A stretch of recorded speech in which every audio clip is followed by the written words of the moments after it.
Bonjour à tous les écailleux et les écailleuses, c'est FL Reptile et on se retrouve aujourd'hui donc pour une nouvelle vidéo, la première vidéo débunkage sur la chaîne.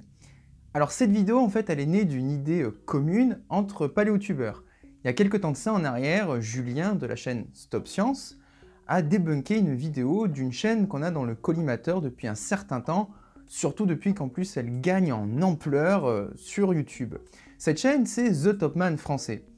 Et donc, avec d'autres amis du Paléotube, on a décidé chacun de débunker une de ces vidéos, chacun ayant choisi une vidéo par rapport à un sujet dont il a les compétences nécessaires pour pouvoir l'analyser et la critiquer. Évidemment, les autres vidéos de mes amis du Paléotube seront référencées toutes en lien dans la description de la vidéo. Je vous invite donc à aller y jeter un coup d'œil, histoire de continuer dans le masochisme anti-Topman. Non, en vrai, allez les voir, ça vaut vraiment le coup d'écouter des avis constructifs et travaillés plutôt que de la merde. J'espère que ce débunkage va vous plaire et surtout, face aux conneries que vous allez entendre, restez accrochés, ça va pas être facile.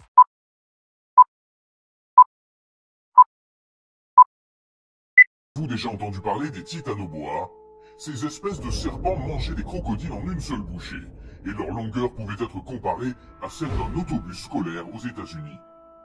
Pour commencer, un petit rappel sur les connaissances scientifiques valides en cours sur Titanoboa s'impose. Notre serpent géant a vécu il y a environ 60 millions d'années dans ce qui correspond à l'actuelle Colombie. C'est d'ailleurs là-bas, dans la formation géologique de Céréron, datée d'il y a donc environ 60 millions d'années, en plein paléogène, qu'ont été découverts ces restes fossiles. Ces restes fossiles sont composés majoritairement de vertèbres, et il y a aussi quelques rares éléments crâniens. Notre animal a vécu dans un environnement que l'on suppose être tropical, puisque c'est la géologie du coin qui nous l'indique. Notre serpent mesurait environ 13 mètres de long. Oui, c'est un gabarit énorme, c'est le plus grand serpent de tous les temps. Vous voulez une idée concrète de la taille? Entre une vertèbre fossile de Titanoboa et la vertèbre d'un boa constrictor actuel de 3,40 m. Pour ce qui est du poids, on part sur un animal qui pèse environ 1 tonne 135. Les choses importantes à retenir pour la suite de la vidéo, c'est que donc notre animal a vécu il y a 60 millions d'années, en Colombie, dans un milieu tropical, et mesuré environ 13 mètres de long. Gardez ça en tête, ça sera très utile. Si vous voulez des informations complémentaires sur Titanoboa, je vous conseille d'aller jeter un coup d'œil dans la description. Ces bêtes font partie des plus grandes qui aient existé au monde, et même si les scientifiques le croient éteint, dans certaines situations récentes, ce serpent majestueux a été filmé. Est-ce que vous êtes prêts? Numéro 5. Le Titanoboa au Brésil. Un énorme serpent a été trouvé dans les eaux douces du Brésil, par des pêcheurs présumés qui naviguaient et qui n'ont pas manqué l'occasion de le filmer, de le suivre et même de l'attraper. Un acte qui inspire le courage. Sur la vidéo, vous pouvez voir comment la vipère sort des buissons. No, God! Et vous pouvez voir comment elle se déplace dans les eaux abondantes pour échapper à la vue des humains. Voici la vidéo.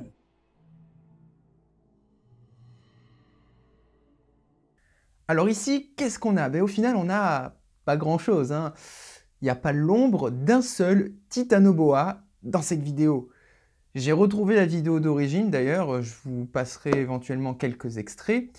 Donc, dans cette vidéo, la seule chose qu'on voit, c'est un anaconda vert, Eunectes murinus, de son petit nom scientifique. C'est l'anaconda le plus connu, le plus célèbre de tous les temps, et celui-là, s'il a une espèce de bosse, de boule, c'est tout simplement parce qu'en fait, il est en train de digérer une proie. Voilà, il a dû manger il n'y a pas très longtemps, je sais pas, un capybara ou je ne sais quoi, hein, qui explique donc l'effet de ballon qu'il a au niveau du corps. Donc vraiment rien d'extraordinaire.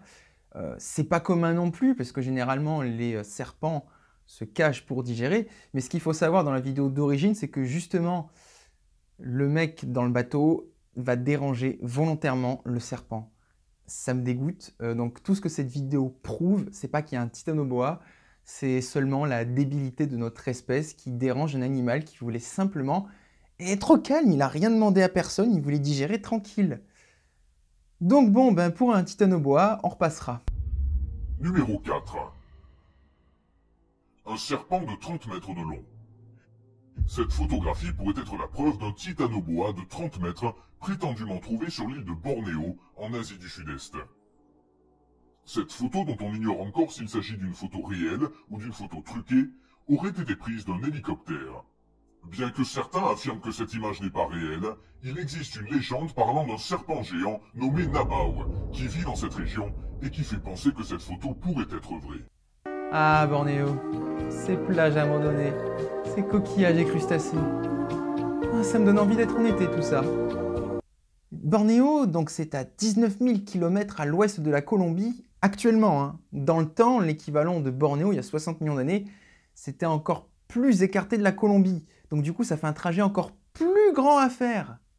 Je ne sais pas si vous vous rendez compte, mais qu'est-ce qu'irait foutre un titanoboa qui est très bien là où il est, là-bas? Pourquoi il traverserait l'océan? Pour Narnia et pour Aslan. Hypothétisons que Monsieur Titanoboa se retrouve à dériver sur un radeau végétal, hein, ce qu'on appelle comme théorie, et finisse par arriver en Bornéo. Déjà, il faudrait qu'il soit plusieurs titanoboas. Ensuite, il faut qu'il survive au trajet, ce qui est loin d'être évident, hein, parce qu'il suffit qu'il y ait une tempête dans l'océan, et puis tout ce petit beau monde de serpents se retrouve à la mer. Et comme ce ne sont pas des serpents marins et qu'ils sont dépourvus de glandes à sel, ils vont mourir desséchés.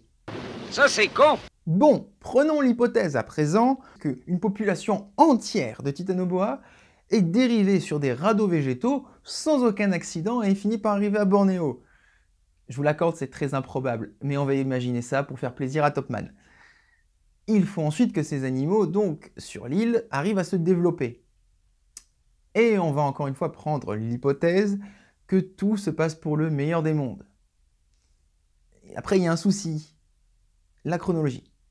Titanoboa, c'était il y a 60 millions d'années. 60 millions d'années, une espèce qui va rester inchangée? C'est impossible. Je vous renvoie vers une vidéo de mon ami Valéoraptor hein, qui explique le même problème de temporalité et de durée de vie d'une espèce. Avec le cas du mégalodon, c'est exactement la même chose, sauf que dans le cas du titanoboa, c'est une durée qui est encore beaucoup plus longue, donc encore beaucoup plus improbable. Bref, vous l'avez compris, le titanoboa à Bornéo, c'est de la merde. Numéro 3. Vous imaginez un serpent de 59 mètres de long? Non, ce n'est pas un scénario hollywoodien. Et on dit même que la photo en noir et blanc que vous voyez en ce moment est réelle et a été examinée par la CIA aux États-Unis. Selon certains articles sur Internet, ce serpent ferait partie de la famille des boidos. Quelles sont vos sources? Et il a été trouvé au Congo, en Afrique, en 1959. Boïde, boïdé ou encore boïné, ce sont des noms de groupes de serpents qui existent. D'ailleurs, le titanoboa appartient à tous ces groupes de serpents. Mais là, Bon, le Congo c'est environ 10 000 km à l'est de la Colombie et il faut traverser l'océan Atlantique. La courontologie qu'il y a en Atlantique, alors du moins actuellement, je ne suis pas allé regarder comment elle était à l'époque, mais bon, en théorie, je pense qu'elle était quand même plus ou moins similaire.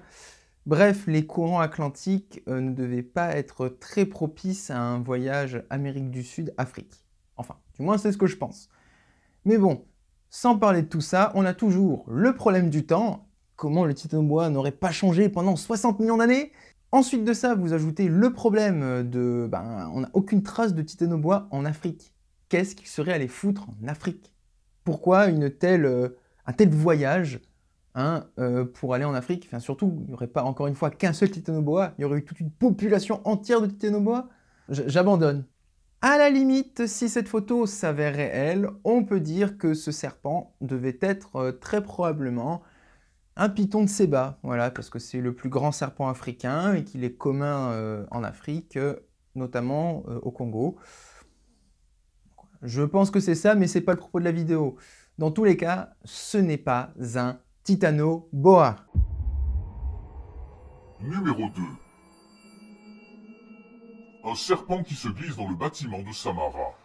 Ce serpent géant que vous voyez sur la vidéo a été filmé rampant sur le toit d'un bâtiment à Samara, une ville russe située sur la rive gauche élevée de la Volga. C'est normal en Russie! La véracité de cette vidéo est inconnue, mais le simple fait de penser qu'un serpent de cette taille peut se trouver sur un toit et terrifiant.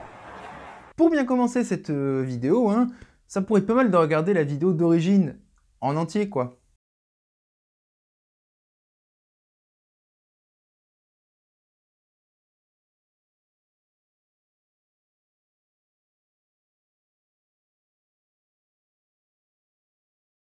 Face au manque de fair play de notre cher Topman, il est évident qu'on a affaire à une FX un peu pourrie, puisque vous avez tous largement cramé le détourage autour de la queue du serpent. Alors du coup, quel serpent a été utilisé pour cette FX de qualité? J'en sais foutrement rien, c'est tellement moche et dégueulasse, vous voulez que je vous dise quoi? J'ai pensé quand j'ai vu la vidéo à du python réticulé ou éventuellement une queue de boa constrictor. La vérité, c'est que j'en sais foutrement rien. Hein. Et puis, qu'est-ce qu'irait foutre un titanoboa en Russie?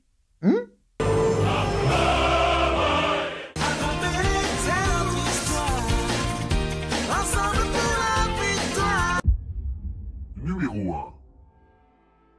Un boa géant de 35 mètres de long, de 75 cm de large et pesant 4 tonnes a été immortalisé sur une photographie en 1948 alors qu'il gisait mort dans les eaux du fort d'Abounia du fleuve Gaporé. On dit aussi que les restes de l'animal n'ont pas pu être conservés parce que la chaleur tropicale de l'époque a provoqué sa décomposition rapide. Tiens. Comme de par hasard. Pour le cas suivant, on va s'intéresser à la légende du Sucurdio Gigante. Ah putain, j'aurais dû prendre espagnol en LV2. Sucuridio Gigante. Ok, merci Google. Bon, cette légende, elle est liée à de nombreuses observations et propos rapportés par des indigènes, via des explorateurs notamment, sur des serpents géants de plus de 10, 20 ou 30 mètres qui débouleraient dans les fleuves lors d'épisodes de grandes crues, de grandes précipitations et d'inondations. On va s'intéresser au cas d'un explorateur, monsieur Yadveril, qui un jour a fait une expérience vraiment très intéressante, et vous allez comprendre pourquoi. Un anaconda était sur un rocher, et il demanda aux personnes qui étaient présentes avec lui à ce moment-là d'estimer sa taille. Il était accompagné d'indigènes, d'un photographe pour lequel c'était sa première expérience en jungle, et d'un prêtre local, donc c'est encore une fois une personne comme les indigènes qui est habituée à avoir des serpents. Les estimations furent les suivantes. 9 à 12 mètres par les indigènes, 18 mètres pour le photographe, hein, et enfin 9 mètres pour le prêtre. C'est là qu'est le moment triste de l'histoire, puisque comment connaître la taille de cet anaconda qui est tranquille en train de se dorer la pilule au soleil?